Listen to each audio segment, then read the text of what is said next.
Сәлем досым. Бүгінгі тақырып көптік мәнді есімдер. Азық-түліктер ме, азық-түлік пе? Жеміс-жидектер ме, жеміс-жидек пе? Ағайын туыстар ма, ағайын туыс па? Біраз кісілер ме, біраз кісі ме? Көп кітаптар ма, көп кітап па? Киім-кешектер ме, киім-кешек пе? Ел арасында ауызекі тілде де жазбаша да осы сөздерді түрліше айтатындарды, жазатындарды жиі кездестіреміз. Қазақ тілінде көптік мәнді есімдер деген сөздер бар. Ол сөздер көптік жалғауын қажет етпейді. Әдетте біз көптік мәнді тек көптік жалғаумен ғана байланыстырамыз. Лар, лер, дар, дер, тар, тер.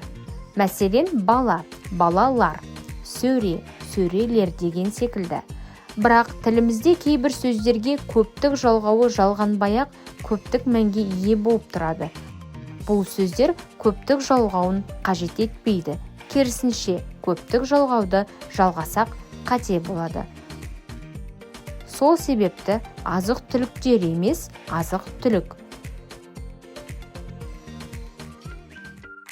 Жеміс-жидектер емес, жеміс-жидек. Ағайын туыстар емес, ағайын туыс. Біраз кісілер емес, біраз кісі.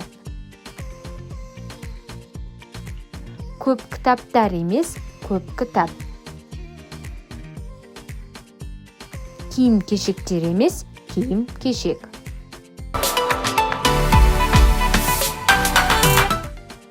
Келесі мысалдарға назар аударыңызшы. Бүгін қолдарым қақсап, аяқтарым шаршап, көздерім талды.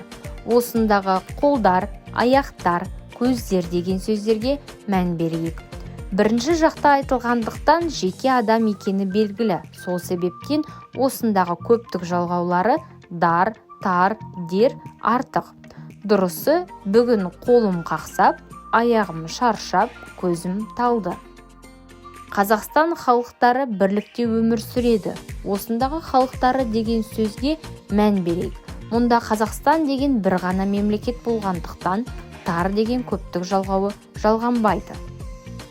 Дұрысы, Қазақстан халқы бірлікте өмір сүреді.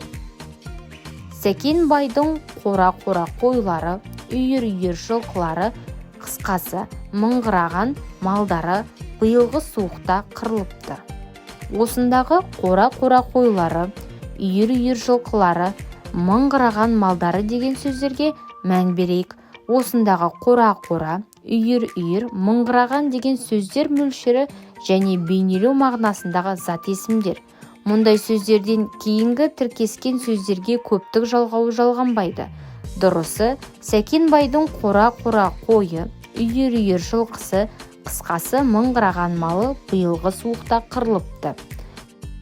Әселдің толқындай бұйра шаштары желмен желбіреп келеді.